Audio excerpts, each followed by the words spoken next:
Ya, assalamualaikum sobat sekalian, bertemu kembali dengan TMC Blog. Kita sudah memasuki race weekend penultimate round MotoGP 2025 di sirkuit Portimao, Portugal.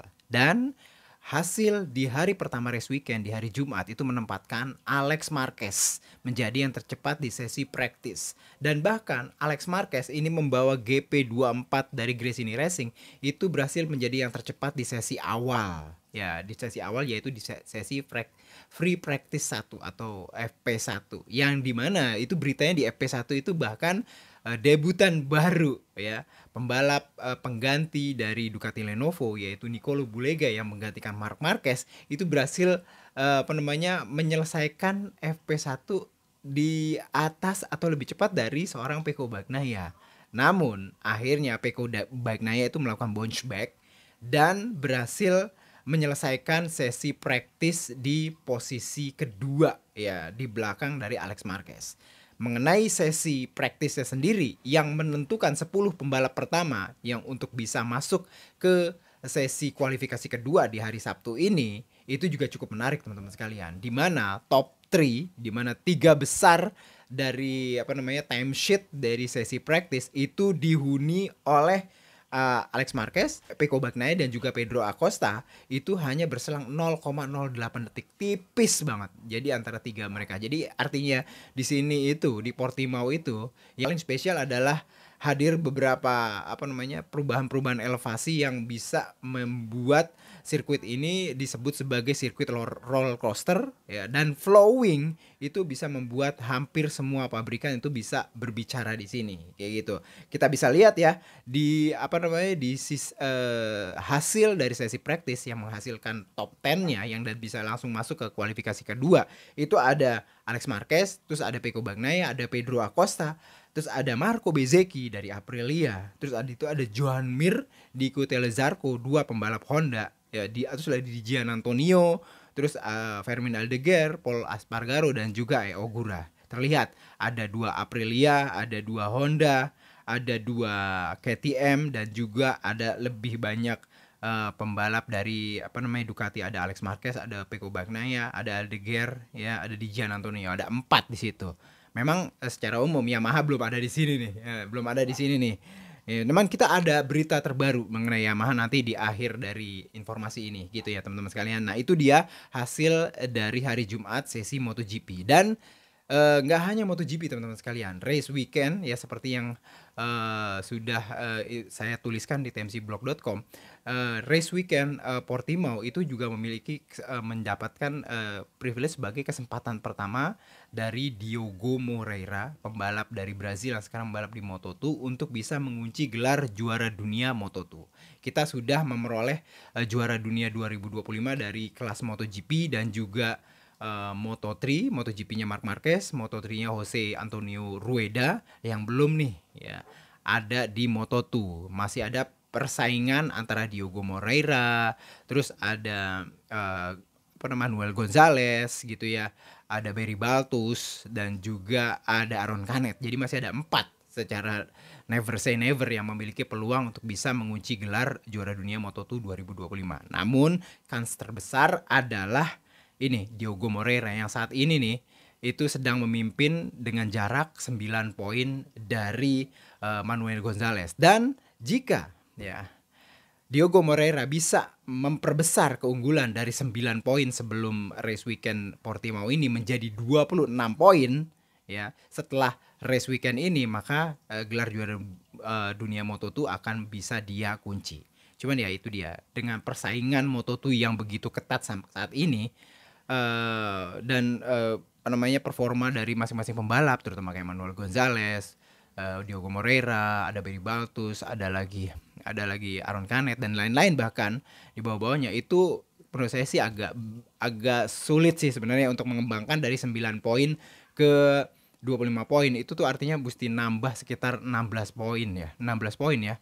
Itu tuh nggak 9 ke 26 itu lumayan teman-teman sekalian ya. 9 ke 26 itu 17 poin, bahkan 17 poin. 17 poin itu kalau misalkan Moreira itu menang, eh paling enggak si Manuel Gonzalez itu finish posisi 8 kalau nggak salah, 8 apa 9 gitu ya. Nah, Kayak gitu tuh salah satu dari permutasinya. Ya, memang agak berat ya kalau menurut saya untuk bisa membuat Moreira bisa kunci gelar juara dunia Moto2 di Portimao. Namun ya never say never, kita lihat aja perkembangannya di hari Sabtu ini dan juga di hari Ahad besok di balapan Moto2. Nah gitu teman-teman sekalian, informasi berikutnya bahwa akhirnya MotoGP itu memperkenalkan ya, mengumumkan ya struktur balapan kadet. Saya bilang seperti itu, struktur balapan kadet Road to MotoGP yang baru. Nah, ini sih strukturnya ini kalau menurut saya sih hanya revamping ya. Sebenarnya strukturnya sudah ada sebelumnya, cuman penamaan-penamaannya terkesan masih kayak random banget gitu ya sekarang. Dan inilah penamaannya yang dicoba sepertinya dirapihkan. Dirapihkan dan membuat kesan bahwa struktur ini memang kembali lagi menjadi produknya Dorna, produknya Dorna yang sudah dibeli oleh Liberty Media tentunya. Jadi lebih kelihatan bahwa ini tuh strukturnya lebih rapi dan penamaannya juga mirip-mirip. Kayak misalkan semua pakai nama moto. Struktur dari Road to MotoGP itu dimulai dari bocil-bocil teman-teman sekalian sebenarnya ya. Walaupun MotoGP, Moto3, Moto2 itu dimulai di umur minimal 18 tahun, tapi sejak 10 tahun melalui kalau sekarang namanya Mini GP, nanti akan diubah namanya menjadi Moto Mini, di mana untuk versi 160 cc itu dimulai di umur 10 mulainya. Terus habis itu di namanya apa ya? Moto Mini 190 cc itu mulainya di usia 12 tahun, teman-teman sekalian. Jadi 10 tahun Moto Mini yang 160 cc, terus 190 cc 12 tahun. Terus habis itu mereka akan step up, harusnya disiapkan juga stepnya di yang namanya sekarang adalah Moto4 atau Moto4 ya. Nah, Moto4 ini itu ada banyak cabangnya di masing-masing kontinen atau masing-masing benua, bisa dibilang seperti itu. Walaupun namanya nggak selalu benua gitu ya teman-teman sekalian. Seperti kayak misalkan sekarang itu kita kenal namanya itu Asia Talent Cup, terus habis itu European Talent Cup, Northern Talent Cup, semua Talent Cup kayak gitu yang pakai motor yang sama, yaitu Honda NSF 250R itu namanya akan diseragamkan pakai nama moto, namanya Moto4. Kayak Asia Talent Cup jadi namanya Moto4 Asia Cup. Kayak European Talent Cup yang diikuti oleh Ramadipa tahun ini, tahun 2025, itu namanya akan jadi Moto4 European Cup. Kayak gitu. So ya namanya macam-macam. Moto4 Northern Cup, Moto4 British Cup yang dulu namanya British Talent Cup ya, BTT gitu ya. Terus habis itu ada Latin Cup. Ya, ada Moto4 Latin Cup. Nah, semuanya itu menggunakan NSF 250R dan usia minimumnya itu 14 tahun, teman-teman sekalian. 14 tahun. Lalu dari Moto4 itu naik lagi stepnya, disiapin lagi untuk 1 tahun di atasnya, namanya tetap sama nih dengan sekarang, yaitu Red Bulls MotoGP Rookies Cup. Jadi ada MotoGP-nya setengahnya. Dari dulu juga sebenarnya ada namanya di tengah. Cuman kita kadang-kadang kenalnya juga Red Bulls Rookie Cup atau RBRC. Sebenarnya namanya itu Red Bulls MotoGP Rookie Cup. Itu dari dulu namanya. Dan di struktur baru Road to MotoGP nama ini tidak berubah, teman-teman sekalian. Itu usia untuk RBRC itu minimal itu 15 tahun baru bisa naik di situ. Ya dari RBC baru naiklah ke atas ya, seperti kita kenal sekarang ya di tempat balapnya Veda Ega Pratama, itu namakan sekarang namanya Junior GP gitu ya. Dulu tuh namanya CEV ya, CEV Moto3 dulu sebelum Junior GP. Dan mulai 2026 itu namanya akan diganti, namanya jadi Moto3 Junior, teman-teman sekalian.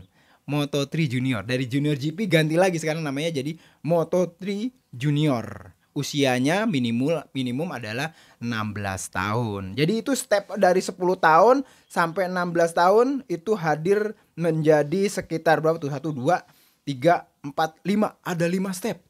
Moto Mini 160, Moto Mini naik lagi Moto Mini 190, lalu Moto4 Asia Cup, European Cup dan segala macam 14 tahun, RBRC Red Bulls Rookies Cup itu 15 tahun, lalu yang terakhir adalah Moto3 Junior.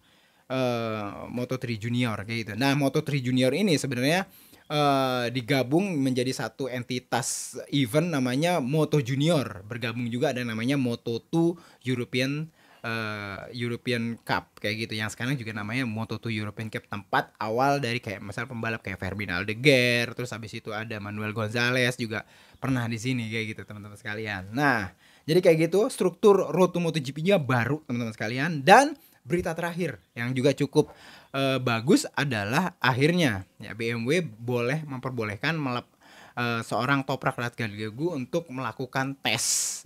Bahkan tesnya yang dilakukan sebelum tes Valencia di 2 hari setelah race weekend MotoGP yang finale di Valencia, di Valencia di sirkuit Ricardo Tomo. Dan tes yang digunakan oleh Yamaha untuk bisa membuat Toprak Razgatlioglu merasakan Yamaha M1 pertama kalinya lagi ya, setelah dulu sempat pernah ketika di beberapa tahun yang lalu juga menggunakan Yamaha M1, itu akan bertempat di Aragon teman-teman sekalian. Jadi bukan di Valencia tapi di Aragon.